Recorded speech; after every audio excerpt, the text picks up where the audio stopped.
দীর্ঘদিন যাবৎ যে আমাদের বিড়ম্বনা হচ্ছে, এই বিড়ম্বনা নিরসনের জন্য প্রথমত দরকার আমাদের একতাবদ্ধতা।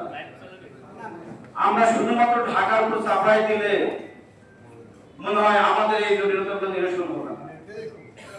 তার জটিলতা নিরসন করতে প্রথমে আমাদের ঐক্যবদ্ধ হতে হবে। প্রত্যেকটা সংগঠন করতে গেলে, যে কোনো সংগঠন করতে চান, প্রথমে তাদের সংগঠিত হতে হবে। এই সংগঠনকে পরিচালনা করতে গেলে সেখানে একটা অর্থের প্রয়োজন আছে। সেই অর্থগুলো আমরা বিভিন্ন জেলা থেকে যদি তাদেরকে সহযোগিতা করি এবং ঢাকাতে যারা আছে তারা এই বিষয়গুলো দিয়ে রাষ্ট্রের বিভিন্ন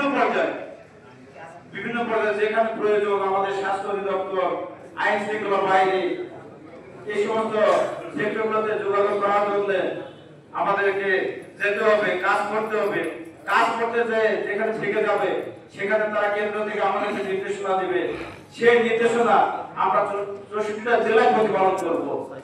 তাহলে আমাদের এই অ্যাম্বুলেন্স সমিতির যে চাপাগুলো, এই অ্যাম্বুলেন্স সেবার মাধ্যমে আমার পূর্ববর্তী বিভিন্ন বক্তা বলে গেছে এবং এখানে আরো সিনিয়র নেতৃবৃন্দ আছে, তারাও বলবেন। আসল কথাগুলো প্রায় একই।